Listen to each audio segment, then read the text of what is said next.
नमस्कार विद्यार्थी मित्रांनो, लक्ष्य सरकारी नोकरी या एज्युकेशनल चॅनलवर आपले पुन्हा एकदा स्वागत. मित्रांनो, आज आपण काही महत्त्वाचे चालू घडामोडींचे प्रश्न या ठिकाणी कव्हर करून घेणार आहोत, जे येणाऱ्या भरतीसाठी तसेच आपण कोणत्याही परीक्षेची तयारी करत असाल तर त्या प्रत्येक परीक्षेसाठी उपयुक्त असणारे चालू घडामोडींचे प्रश्न या ठिकाणी आपण कव्हर करून घेणार आहोत. व्हिडिओ शेवटपर्यंत नक्की पाहायचा. प्रश्न सर्व IMPS आहेत. याचा PDF हा टेलिग्रामवर प्राप्त होईल बघा. त्या ठिकाणी PDFची लिंक ही डिस्क्रिप्शनमध्ये देण्यात आलेली आहे. आजचा आपला भाग असणार आहे 473वा. या भागामध्ये आपण 24 फेब्रुवारी 2026 या दिवसातील काही महत्त्वाचे चालू घडामोडींचे प्रश्न या ठिकाणी कव्हर करून घेणार आहोत.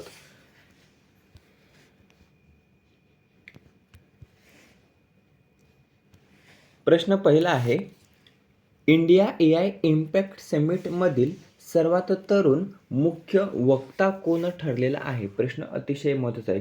याचं उत्तर जाणून घेण्या अगोदर, जे काही इंडिया AI इम्पॅक्ट समिट होती बघा, त्याचं आयोजन कोणत्या ठिकाणी करण्यात आलं होतं? तर भारत मंडपम नवी दिल्ली. कुठे? भारत मंडपम नवी दिल्ली या ठिकाणी इंडिया AI इम्पॅक्ट समिटमधील 2026 जी काही होती, तर त्याचं आयोजन हे नवी दिल्ली भारत मंडपम या ठिकाणी करण्यात आलं होतं. काल एक प्रश्न दिला होता, तुमच्यासाठी होता, ज्याचं उत्तर आपल्याला कमेंट करून सांगायचं होतं. प्रश्न असा होता, नेदरलँड देशाचे पहिले समलैंगिक पंतप्रधान कोण बनले आहेत? तर नेदरलँड देशामधील पहिले समलैंगिक पंतप्रधान बनलेले आहेत रॉब जेटन. नाव लक्षात ठेवायचं आहे, रॉब जेटन हे नेदरलँड देशाचे पहिले समलैंगिक पंतप्रधान बनलेले आहेत. आजच्याकडे बोलूया. तर इंडिया AI इम्पॅक्ट समिट जी भारत मंडपम नवी दिल्ली या ठिकाणी पार पडली, तर या इंडिया या इम्पॅक्ट समिटमधील सर्वात तरुण मुख्य वक्ता कोण ठरला आहे? तर पर्याय क, रणवीर सिंग सचदेवा. नाव काय आहे? रणवीर सिंग सचदेवा हा इंडिया AI इम्पॅक्ट समिटमधील सर्वात तरुण मुख्य वक्ता ठरलेला आहे. नाव काय आहे? रणवीर सिंग सचदेवा. जन्मवर्ष जर आपण पाहिलं तर जन्मवर्ष आहे बघा 2017. सध्याचं वय जर आपण पाहिलं तर फक्त 8 वर्ष. किती? 8 वर्ष.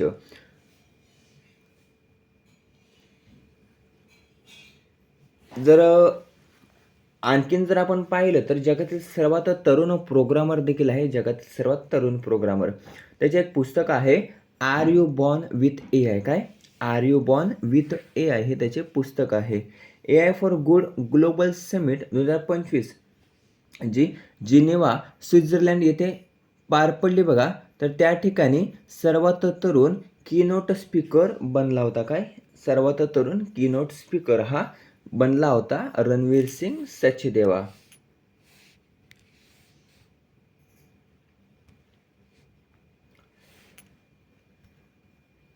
त्यानंतर दुसरा प्रश्न आहे, 16वा वज्रप्रहार युद्ध सराव 2026 हा कोणत्या देशादरम्यान आयोजित करण्यात आला? तर 16वा वज्रप्रहार युद्ध सराव हा भारत आणि अमेरिका या दोन देशादरम्यान बघा आयोजित करण्यात आलेला युद्ध सराव आहे. कोणते दोन? तर भारत आणि अमेरिका. युद्ध सरावाचं नाव काय? वज्रप्रहार. आवृत्ती कितवी? 16वी आवृत्ती होती. हा भारत आणि अमेरिका या दोन देशातील संयुक्त विशेष दलाचा सराव आहे.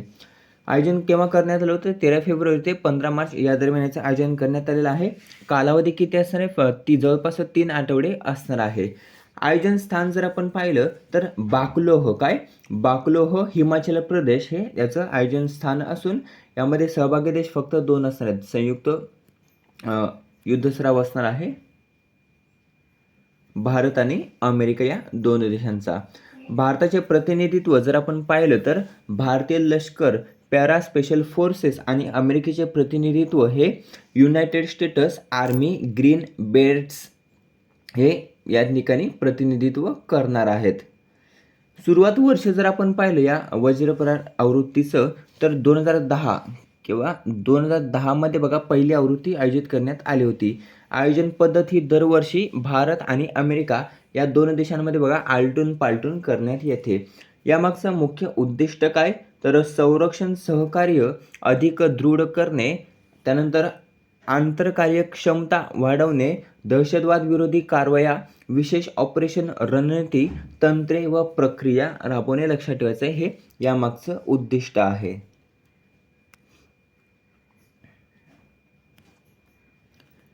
पुढील प्रश्न आहे तिसरा, मुख्यमंत्री देवेंद्र फडणवीस हे कोणत्या दिवशी राज्याचा अर्थसंकल्प मांडणार आहेत?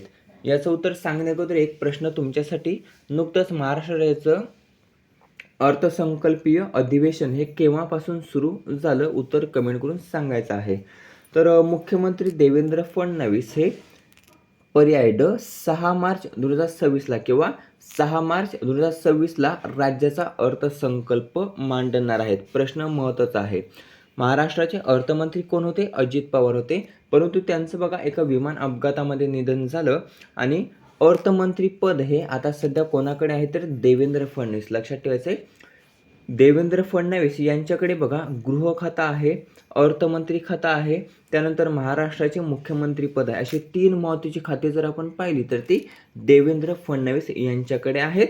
आणि सध्या मुख्यमंत्री असलेले देवेंद्र फडणवीस हेच बघा महाराष्ट्र राज्याचा अर्थसंकल्प मांडणार आहेत. केव्हा मांडणार आहेत?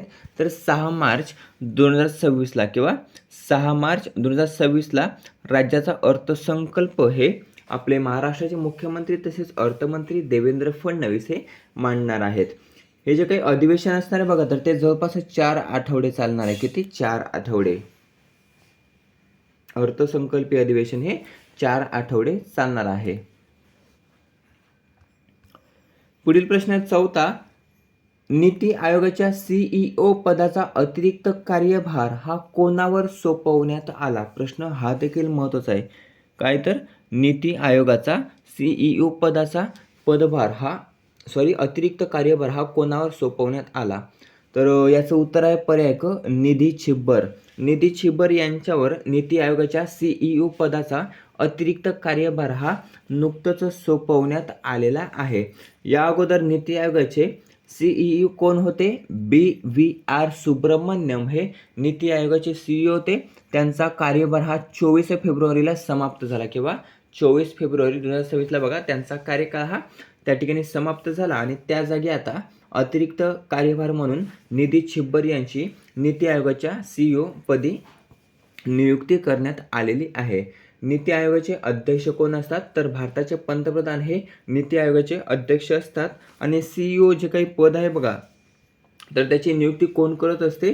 तर पंतप्रधान हे बघा त्या ठिकाणी CEOची नियुक्ती करत असते.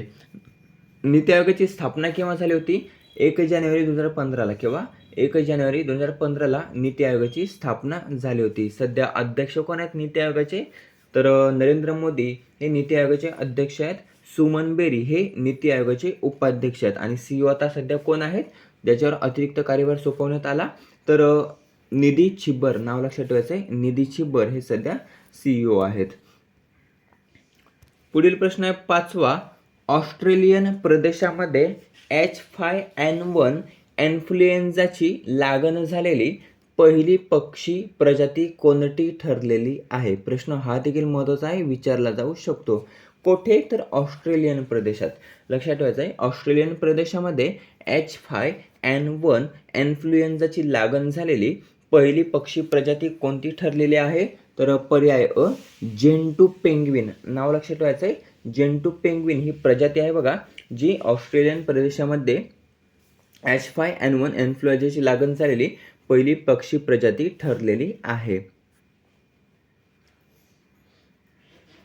जेंटू पेंग्विन पायगोसेलिस पापुआ. काय? पायगोसेलिस पापुआ हे देखील नाव लक्षात ठेवायचं आहे. हे पायगोसेलिस वंशातील एक पेंग्विन प्रजाती आहे.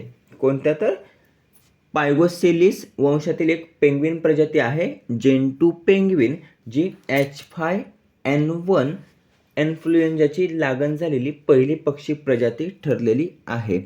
विषाणू जर आपण पाहिला तर बर्ड फ्लू H5N1. काय? बर्ड फ्लू H5N1 हा विषाणू आहे. हा विषाणू दुर्गम बेटावरील दक्षिणी हत्ती सील आणि अंटार्क्टिक सीलमध्ये देखील आढळलेला आहे. कुठे? तर दक्षिणी बेटावरील दक्षिणी हत्ती सील आणि अंटार्क्टिक सीलमध्ये देखील आढळलेला आहे. ऑस्ट्रेलियाच्या बाह्य प्रदेशातील पक्ष्यांमध्ये आढळलेला पहिला संसर्ग हा मानला जातो. 6वा प्रश्न आहे केंद्रीय उत्पादन शुल्क दिवस हा कोणत्या दिवशी साजरा करण्यात आला? तर केंद्रीय उत्पादन शुल्क दिवस हा नुकतंच 24 फेब्रुवारीला साजरा करण्यात आला. केव्हा? 24 फेब्रुवारीला. प्रश्न महत्त्वाचा आहे. एक प्रश्न तुमच्यासाठी, महाराष्ट्र राज्याचे सध्याचे उत्पादन शुल्क मंत्री कोण आहेत? उत्पादन शुल्क मंत्री कोण आहेत महाराष्ट्राचे? याचं उत्तर आपल्याला कमेंट करून सांगायचं आहे. तर केंद्रीय उत्पादन शुल्क दिवस हा दरवर्षी 24 फेब्रुवारीला साजरा करण्यात येतो. किंवा 24 फेब्रुवारीला. या दिवसाचे औचित्य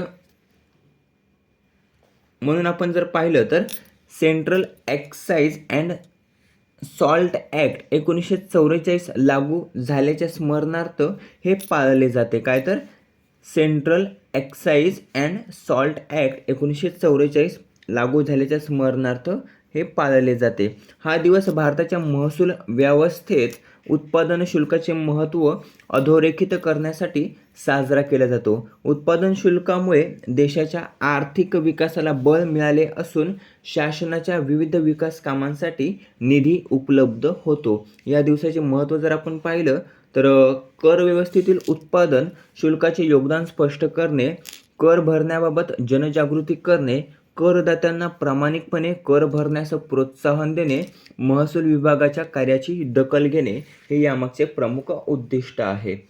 7वा प्रश्न आहे, अटल बिहारी वाजपेयी द इटर्नल काय? द इटर्नल स्टेट्समन या पुस्तकाचे प्रकाशक कोण आहेत? प्रश्न हा देखील महत्त्वाचा आहे. तर Atal Bihari Vajpayee the eternal statesman या पुस्तकाचे प्रकाशक जर आपण पाहिले तर प्रकाशक आहेत बघा, पर्याय अ विजय गोयल. नाव लक्षात ठेवायचं आहे, विजय गोयल. विजय गोयल हे Atal Bihari Vajpayee the eternal statesman या पुस्तकाचे प्रकाशक आहेत. हे जे काही Atal Bihari Vajpayee the eternal statesman book आहे बघा, तर ते कॉफी टेबल बुक आहे. काय? कॉफी टेबल बुक आहे. हे पुस्तक वाजपेयींच्या सार्वजनिक जीवनावर आधारित असून ते 21 फेब्रुवारी 2026 रोजी उपराष्ट्रपती सी.पी. राधाकृष्णन, नाव लक्षात ठेवायचे, सी.पी. राधाकृष्णन हे भारताचे सध्याचे उपराष्ट्रपती आहेत आणि यांच्या हस्ते या पुस्तकाचे प्रकाशन करण्यात आले. कोणत्या? तर Atal Bihari Vajpayee the eternal statesman या पुस्तकाचे प्रकाशन. अटल बिहारी वाजपेयी कोण होते? तर भारताचे माजी पंतप्रधान होते. लक्षात ठेवायचं आहे. पुढील प्रश्न आहे 8वा, केरळ राज्याच्या कोणत्या नावाच्या प्रस्तावाला केंद्र सरकारची मंजुरी ही प्राप्त झालेली आहे? तर केरळ राज्याच्या बघा, केरळम नावाला, कोणत्या नावाला? केरळम या नावाला बघा केंद्र सरकारची आता नुकतंच मंजुरी प्राप्त झालेली आहे. प्रश्न यावर देखील विचारला जाऊ शकतो. तर काही वर्षांपूर्वीच बघा केरळचे नामकरण केरळम करण्यासाठी बघा केरळ विधानसभेमध्ये प्रस्ताव हा सादर करण्यात आला होता आणि त्या ठिकाणी तो एकमताने मंजूर देखील झाला होता. तसेच BJPने देखील त्या ठिकाणी समर्थन दर्शवले होते आणि आता केंद्र सरकारने देखील 24 फेब्रुवारी 2026ला बघा याबाबतची मंजुरीही दिलेली आहे. ते केंद्र सरकारकडे बघा पाठवण्यात आलं होतं आणि केंद्र सरकारने देखील आता केरळ राज्याच्या केरळम या नावाच्या प्रस्तावाला आता नुकतंच मंजुरीही दिलेली आहे. केरळ राज्याचं अधिकृत नाव आता केरळम असं केलं जाणार आहे. मल्याळम भाषेत राज्याला केरळम असंच म्हटलं जायचं. काय? तर मल्याळम ही केरळ राज्याची प्रमुख भाषा आहे. तर मल्याळम भाषेमध्ये राज्याला केरळम असंच म्हटलं जायचं. पण ब्रिटिशांना हे नाव उच्चारायला अवघड जायचं. कोणाला? तर ब्रिटिशांना हे नाव उच्चारायला अवघड जायचं, म्हणून त्यांनी हे सोपं करून केरळ असं केलं होतं. हे लक्षात ठेवायचं आहे. आणि आता पुन्हा एकदा त्याचं नामकरण हे केरळम करण्यात येणार आहे. आता राहिला 9वा प्रश्न, ज्याचं उत्तर आता आपल्याला कमेंटमध्ये सांगायचं आहे. प्रश्न असा आहे, बांगलादेश या देशाचे 11वे पंतप्रधान कोण बनले आहेत? तर बांगलादेशाचे 11वे पंतप्रधान कोण बनलेत याचं उत्तर आपल्याला कमेंट करून सांगायचं आहे. हे झाले आजचे करंट अफेअर्स. आता घेऊया पटकन रिव्हिजन. प्रश्न पहिला, इंडिया AI इम्पॅक्ट समिट जी नवी दिल्ली भारत मंडपम या ठिकाणी पार पडली, यामध्ये सर्वात तरुण मुख्य वक्ता कोण ठरलेला आहे? रणवीर सिंग सचदेवा हा ठरलेला आहे. पुढील प्रश्न आहे, 16वा वज्रप्रहार युद्ध सराव 2026 हा कोणत्या देशादरम्यान आयोजित करण्यात आला? तर भारत आणि अमेरिका या 2 देशादरम्यान 16वा वज्रप्रहार युद्ध सराव 2026 हा आयोजित करण्यात आला. पुढील प्रश्न आहे, मुख्यमंत्री देवेंद्र फडणवीस हे कोणत्या दिवशी राज्याचा अर्थसंकल्प मांडणार आहेत? तर 6 मार्च 2026ला मुख्यमंत्री देवेंद्र फडणवीस हे राज्याचा अर्थसंकल्प मांडणार आहेत. नीती आयोगाच्या CEO पदाचा अतिरिक्त कार्यभार कोणावर सोपवण्यात आला? तर निधी छिब्बर यांच्यावर नीती आयोगाच्या CEO पदाचा अतिरिक्त कार्यभार सोपवण्यात आलेला आहे. ऑस्ट्रेलियन प्रदेशामध्ये H5N1 इन्फ्लुएन्झाची लागण झालेली पहिली पक्षी प्रजाती कोण ठरली आहे? तर जेंटू पेंग्विन ही ऑस्ट्रेलियन प्रदेशामध्ये H5N1 इन्फ्लुएन्झाची लागण झालेली पहिली पक्षी प्रजाती ठरलेली आहे. केंद्रीय उत्पादन शुल्क दिवस कोणत्या दिवशी साजरा करण्यात आला? तर 24 फेब्रुवारीला केंद्रीय उत्पादन शुल्क दिवस हा साजरा करण्यात आला आहे. पुढील प्रश्न आहे, Atal Bihari Vajpayee the eternal Statesman या पुस्तकाचे प्रकाशक कोण आहेत? विजय गोयल हे Atal Bihari Vajpayee the eternal Statesman या पुस्तकाचे प्रकाशक आहेत. पुढील प्रश्न आहे, केरळ राज्याच्या कोणत्या नावाच्या प्रस्तावाला केंद्र सरकारची मंजुरी प्राप्त झालेली आहे? तर केरळम या नावाच्या प्रस्तावाला केंद्र सरकारची मंजुरी प्राप्त झालेली आहे. नवा प्रश्न आहे, उत्तर कमेंट करून सांगायचं आहे. तर बांगलादेश या देशाचे 11वे पंतप्रधान कोण बनले आहेत? याचं उत्तर आपल्याला जास्तीत जास्त कमेंट करून सांगायचं आहे. व्हिडिओ कसा वाटला कमेंट करून नक्कीच सांगा. व्हिडिओ आवडल्यास ते मित्रांसोबत शेअर करायला विसरू नका. तसेच चॅनलला सबस्क्राईब करायला आणि व्हिडिओला लाईक करायला विसरायचं नाही.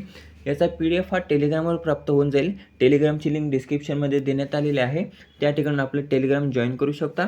त्या ठिकाणी महत्त्वाची माहिती देखील आपण अपलोड करत असतो, ती देखील आपल्याला मिळून जाईल आणि याचा PDF देखील आपल्याला त्या ठिकाणी मिळून जाईल. भेटूया पुढील भागामध्ये. धन्यवाद.